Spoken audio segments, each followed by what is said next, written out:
The second question is, explain the role of counter-cyclical fiscal policy during an economic crisis. Now, you need to know what a fiscal policy is. Fiscal policy is the policy that the government uses to generate revenue through taxes and spend that money through budget. Okay. Through these two instruments, government also regulates and controls the movement of the economy. Okay.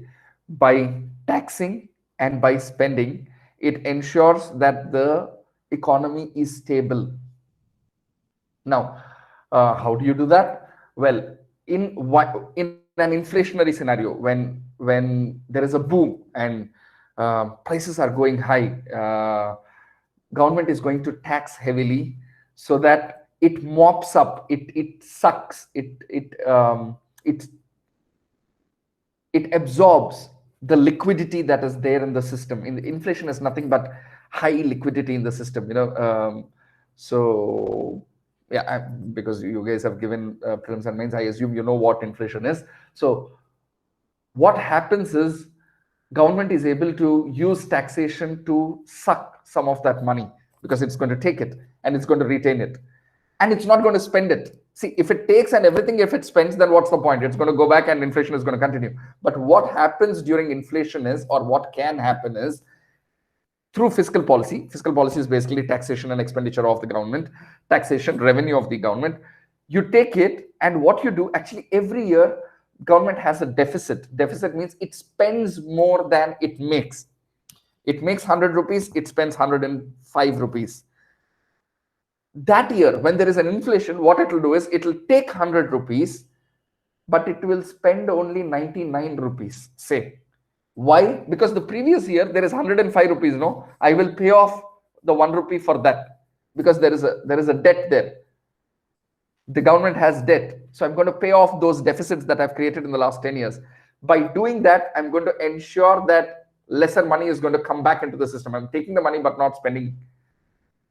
This, what I just did, is basically, so when there is inflation, the government is acting conservative. Conservative, why? Because it is not spending the way private players are spending. The way the rest of the economy is spending, the government is not spending. In doing that, so it is going counter cycle to the market. The private market is going in one way, the government is coming the opposite way, and it is balancing it. The same counter cycle can also apply in case of a recession, which is the scenario now. And that is that right now, because of the lockdown, because of pandemic, a lot of economic activities have come to a halt. And because they've come to a halt, people are not spending. People are not making money. Forget about spending. A lot of, 90%, 92, 93% of India's economy is informal sectors. Your street vendors, your street hawkers, those who sell chappals on the push cart, those who sell fruits on the push cart, those who sell tiffins on the push cart. Yeah, these are the people, and all these shops are shut in lockdown. So they are not going to earn any money. Your auto drivers, your rickshaw drivers, your rickshaw pullers, all these people, so your maids, a lot of drivers, a lot of cleaners, all of these are gone. They are not usually visible, but these are large numbers actually of workers, and they are not going to, a lot of them are not going to make money. Some of them will be fired. All sorts of things happen. So the economy is coming to it is slowing down drastically. A fast-paced economy, because the more activity there is in economy, production is happening, consumption is happening, services are being produced and received. In that is good, that is healthy, that is growth. But if that is slowing down, then there is a concern. So now what the government does, it does opposite of inflation. This is called a recession. And in recession, what government does is it spends more money. Even if it doesn't have money, it's not going to have too much money, because it can't tax. Okay, because it can't tax, because people are not going to make so much money. And if you tax even the little that they are making in a recession, it's going to hurt them. So what you do, remember deficit, being government, I make the rules, so I can spend more than I make. I may make only 100, but I will spend 105.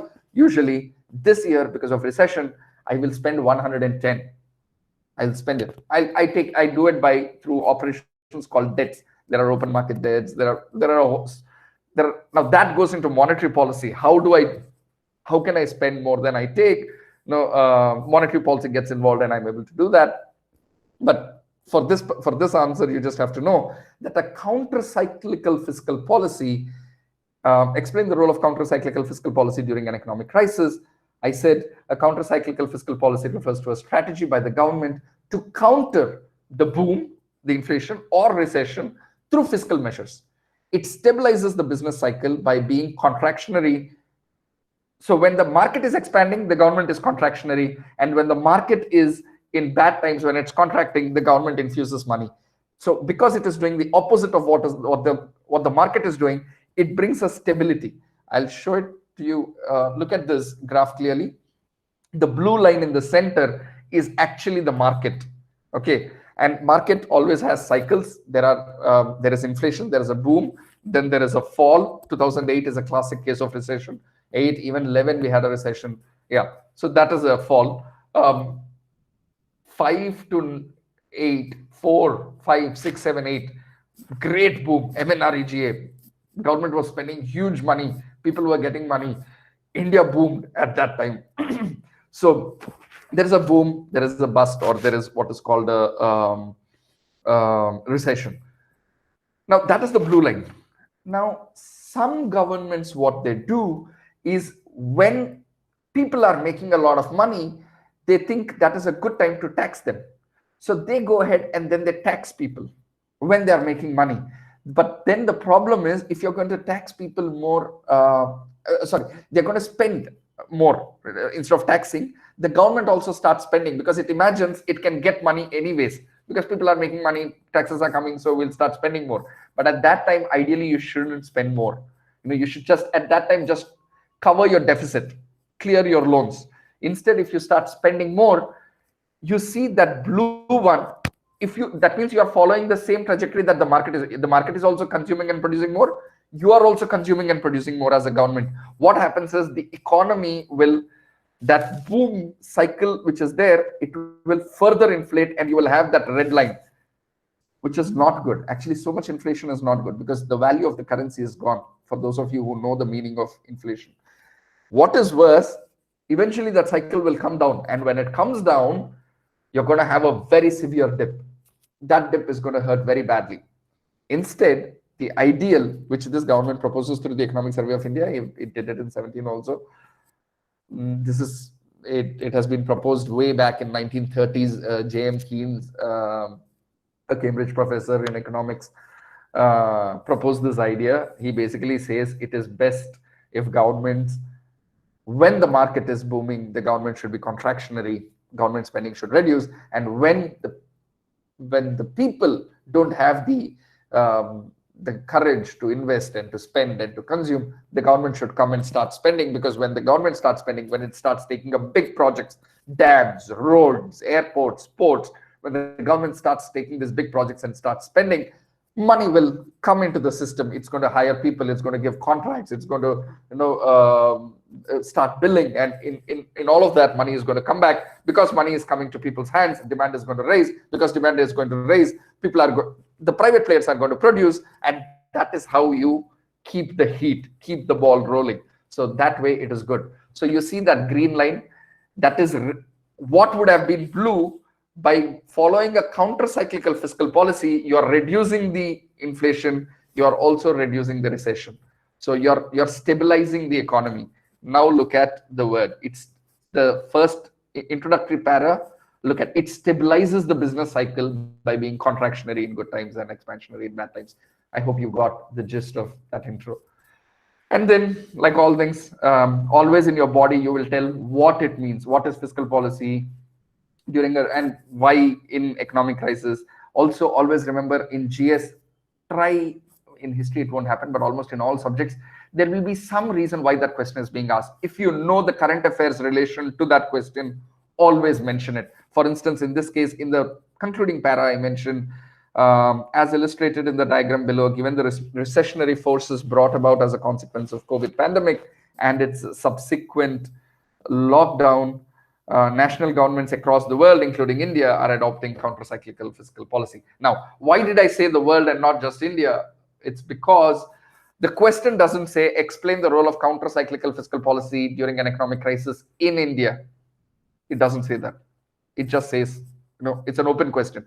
The question is then about the concept and not about what's happening in India, which is why I had to say that's what all governments across the world are doing, including India. You can always focus on India. But this question itself is relevant because of the lockdown. There is an economic crisis, and because of that economic crisis, the governments are now adopting counter-cyclical fiscal policy. That point has to be mentioned. Okay, always there'll be a relevance for a question, current affairs say. Just mention that. That will definitely be one more point that you're going to get. Okay. You can read the answer, yeah. Okay. There is a concept called fiscal multipliers. Again, a technical concept in economics. Fiscal multiplier is fiscal. The word when it's used, it refers to government revenue and expenditure. Fiscal means government spending, government's money. Now, for every rupee that a government spends, there will be an effect in the economy. Okay. And fiscal multiplier is, okay, I don't know whether you know this or not.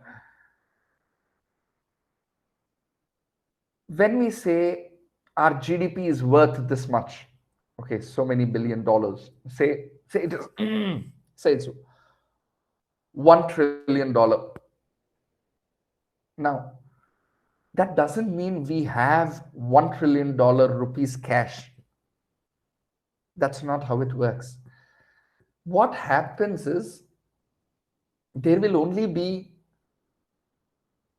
$100 billion. But those $100 billion in a year circulate at least 10 times. Each billion has made 10 transactions from A to B, B to C, C to D, D to E, E to E, 10 times. Therefore, the value becomes 1 trillion. The more a rupee circulates or a dollar circulates, the higher the value. The less transactions happen, the less it's going to move, the lesser the GDP, the national GDP. Get this. Okay. Now, when government takes a rupee in tax, a dollar in tax, and it starts spending, when government spends, also the money is going to move. But usually there is a measure of when a government spends, it moves faster, it moves more. So I'll give you an example. Say there is a big industrialist and he made this year, he made his income, his profit alone, not a rich industrialist, an average industrialist. He made he made 1 crore. What is he going to do? He's going to save at least 20 lakhs.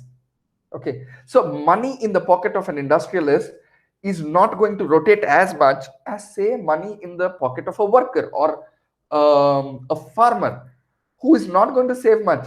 He is going to earn 1,000 rupees, entire 950 is going to go. Okay. So what is happening is the money that government spends usually on schemes, they tend to move faster. They have a greater effect. Therefore, they again keep the economy rolling and not allow it to fall into a recession. So that is called a fiscal multiplier. The ratio of how much each rupee spent by the government, how much does it move, or how much does it it says this is because fiscal, which captures the aggregate return derived by the economy. For the how much is an economy benefited by every penny that a government spends? It's basically that measure. Again, I feel this might be a relevant question for this prelims, just this concept, fiscal multiplier, which is why I made the effort to mention that.